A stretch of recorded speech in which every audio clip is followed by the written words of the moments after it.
अग्निदेव हविष्यान्न लेकर प्रकट हो गए यज्ञ की भूमि पर। जैसे ही यज्ञ की भूमि पर हविष्यान्न लेकर के अग्निदेव प्रकट हुए तो अग्निदेव ने क्या कहा, जो वशिष्ठ कछु हृदय विचारा, सकल काज भा सिद्ध तुम्हारा। यज्ञ भगवान बोल पड़े कि गुरुदेव ने जो भी आशीर्वाद दिया है कि धरहु धीर हुई हैं सुतचारी, त्रिभुवन विदित भगति भय हारी। गुरुदेव ने जो आशीर्वाद दिया है चक्रवर्ती सम्राट महाराज दशरथ, तुम्हारी अवश्य ही मनोकामना पूर्ण होगी। गुरुदेव के वचन सत्य होंगे, सत्य होंगे, सत्य होंगे। जो वशिष्ठ कछु हृदय विचारा, ओ सकल काज भा सिद्ध तुम्हारा। यह हबि बाट देहु नृप जाई, ओ जथा जोग जहीं भाग बनाई। इस हविष्यान्न को वितरित कर दो। महाराज दशरथ ने वितरित किया, लेकिन जथा जोग जहीं भाग बनाई बड़ी लंबी परिचर्चा है। मूल बात यह है कि उस यज्ञ वेदी से लेकर के कौशल्या माँ के भवन तक राम जन्मभूमि का भूभाग है। बोलो है कि नहीं?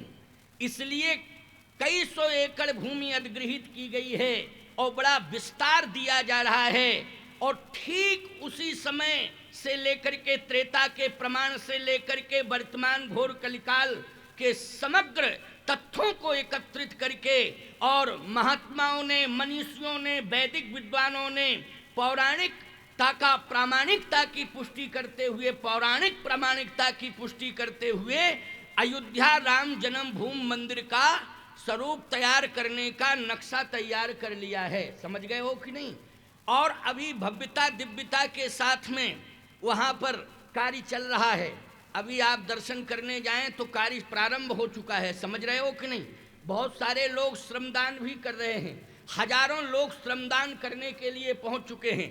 द्रव्य दान के साथ साथ श्रमदान भी चल रहा है। समझ गए हो कि नहीं? ये द्रव्य और श्रम दोनों का समन्वय और समर्पण का एक बड़ा सुंदर मणिकांचन योग दिखाई दे रहा है। अयोध्या में बड़ा दिव्य नजारा है।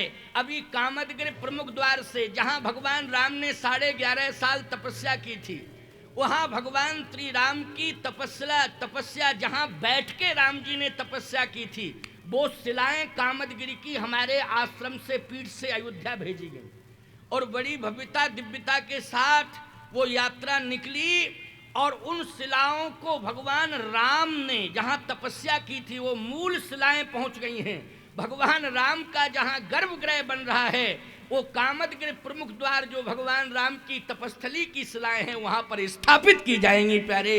इसलिए बहुत सारे प्रमाण और तथ्य ये सारे देखने को मिल रहे हैं। तो मैं कहना ये चाहता हूँ कि भक्ति सहित मुनि आहुति दीने, भक्ति का समावेश होना चाहिए, तब परमात्मा की प्राप्ति होती है। आज यज्ञ वेदी पर हमारे वैदिक विद्वान ये बैठे हुए हैं, यज्ञाचार्य जी के सभी सहयोगी विद्वान साथ में बैठे हैं, सभी ने सम्मान किया। ये आहुतियाँ जो पड़ती हैं वो वेद मंत्रों को साक्षी करके। बोलो भाई, यहाँ रामचरितमानस के आधार पर, क्योंकि रामचरितमानस यज्ञ है, इसलिए रामचरितमानस के चौपाइयों के आधार पर आहुतियाँ पड़ रही हैं। आप कहोगे महाराज जी इस यज्ञ से हमें क्या प्राप्ति होगी? इस यज्ञ से हमें प्राप्त होगा कुछ? मैं एक बात कहता हूँ, जैसे अयोध्या के यज्ञ ने स्वयं निर्गुण निराकार परब्रह्म परमात्मा को सगुण साकार बन करके अयोध्या के साम्राज्य को धन धन कृत कृत किया, और वह निर्गुण निराकार ब्रह्म सगुण साकार बन करके अयोध्या में राजकुमार बन गया। बोलो क्या बन गया? राजकुमार बन गया। और वही चित्रकूट में तपस्या करके अखिल ब्रह्मांड नायक बन गया, क्योंकि तपस्या 11.5 वर्ष तक की। मैं एक बात कह रहा हूं, चित्रकूट में भी वो वेदी यज्ञ वेदी बनी हुई है। कौन सी यज्ञ वेदी? अयोध्या में जो यज्ञ वेदी थी, पुत्रेष्टि यज्ञ हुआ था, उस यज्ञ वेदी से अग्निदेव प्रकट हुए थे। उन्होंने वरदान दिया था हविष्यान्न दे करके कि मनोरथ सफल होगा। लेकिन चित्रकूट में भगवान रहे, वहां भी यज्ञ वेदी तैयार हुई है। कैसे यज्ञ वेदी? बोले तहां बैठ वेदी पर मुनि साधु समाजु, वेदी पर मुनि साधु और राजत सिय सहित रघुराजू, तहाँ बैठ मुनिगण सहित नित सिय राम सुजान। और सुनहि कथा इतिहास सब आगम निगम पुराण। तो इस यज्ञ से आपको उपलब्धि क्या हुई? बोले पुत्रेष्टि यज्ञ से अयोध्या को भगवान राम की उपलब्धि हुई थी, लेकिन जोता ग्राम में यज्ञ के माध्यम से आज आप सबको यज्ञ की वेदी से राम कथा मिल गई है प्यारे। बोलो राम कथा मिली कि नहीं मिली? अयोध्या को राम मिले और जोता नहला, जोता नहना, जोता आसपास के जितने भी भक्त हैं, ईमानदारी से बताओ उन सबको राम कथा मिली कि नहीं मिली? बोलो ये प्राप्ति हुई कि नहीं हुई? और सुन लीजिए मेरी बात को, ये तीर्थ बन गया, आप सब तीर्थ बन गए। क्यों? हमारे यहाँ वेदांत में ब्रह्म का नाम है कूटस्थ। वेदांत में ब्रह्म को क्या कहते हैं? कूटस्थ कहते हैं। कूटस्थ, कूट मानी पर्वत भी होता है और कूटस्थ मानी परमात्मा होता है। जैसे कूट मानी क्या होता है? बोले पर्वत होता है। और कूटस्थ मानी क्या होता है? बोले परमात्मा होता है। अब सही बताओ ईमानदारी से, इस कथा ने जो यज्ञ की वेदी के समीप आज ये कथा हो रही है और तहाँ बैठ मुनिगण सहित, आप मुनियों के बीच में बैठे कि नहीं बैठे? बोलो भाई, बैठे कि नहीं बैठे? अच्छा, हम यहाँ बैठे, हमारे आसपास आप सब बैठे हो कि नहीं बैठे हो? और ये जो वो यज्ञ की वेदी है, ये ज्ञान की वेदी है। बोलो ज्ञान वेदी है, उपदेश की वेदी है कि नहीं, जिस पर हम बैठ करके परिचर्चा कर रहे हैं। आप सब उस वेदी पर बैठने के अधिकारी हुए कि नहीं हुए? आप सब वेदी के समीप बैठे हैं, चर्चाएं, भगवत चर्चाएं हो रही हैं, नित्य सत्संग सुनने को मिल रहा है आप सबको। तो इसका मतलब क्या है?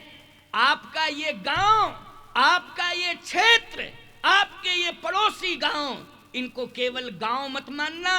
ये राजस्व रिकॉर्ड में गांव हो सकते हैं, पंचायतें हो सकती हैं, लेकिन मेरे रिकॉर्ड में, एक धर्माचारी के रिकॉर्ड में हर गांव तीर्थ बन गया है प्यारे। जहां जहां तक ये कथा पहुंच गई है, ये मेरे रिकॉर्ड में क्या बन गया है? तीर्थ बन गया है। आप कहो महाराज अयोध्या तीर्थ बना है कि चित्रकूट? तो मैं कहता हूं कि कथा भगवान की मंगल प्रदायनी है। कलिमल हरण मंगल करण, कलिमल हरण मंगल करण, तुलसी कथा रघुनाथ की। बोलो भगवान की कथा मंगल देने वाली है कि नहीं? भगवान राम की कथा मंगल की खान है, और अयोध्या भी मंगल की खान है। तो मैं कहता हूं राम के आने से अयोध्या में मंगल हो गया, मंगल की खदान का जन्म हो गया। लेकिन आप सबके बीच में राम कथा के जन्म लेते ही आपके गांव गांव में मंगल की खानी, मंगल की खदान का जन्म हो गया, क्योंकि भगवान की कथा भी मंगल करती है। आपको महाराज तो हम सब अयोध्या धाम हो गए, लेकिन मैं कहता हूं केवल अयोध्या धाम ही नहीं, चित्रकूट धाम भी बन गए हो। कैसे चित्रकूट धाम बन गए हो? आपका चित्त, चित्त का चित्रकूट, चित्त का चित्रकूट, आप सबका चित्त बोलो भगवान की कथा से जुड़ गया कि नहीं जुड़ गया? जुड़ गया कि नहीं? और भगवान का अर्थ है कूटस्थ। मैंने बताया ही था, अभी अभी बताया। क्या भगवान का अर्थ क्या है? कूटस्थ। और आपका चित्त इस समय बोलो भगवान की कथा से जुड़ा है, अर्थात आपका चित्त कूटस्थ ब्रह्म से जुड़ गया इस समय। और जब चित्त हमारा कूटस्थ ब्रह्म से जुड़ जाता है तो हमारा जीवन चित्रकूट बन जाता है प्यारे। तो आप सब जितने बैठे हो सब चित्रकूट हो। बोलो हो चित्रकूट कि नहीं? लेकिन चित्रकूट अयोध्या ये बनाया किसने? यज्ञ ने बनाया। बोलो बनाया कि नहीं? यज्ञ ने बनाया। अयोध्या की महिमा को किसने बढ़ाया? यज्ञ ने बढ़ाया। चित्रकूट की महिमा को किसने बढ़ाया? यज्ञ ने बढ़ाया है।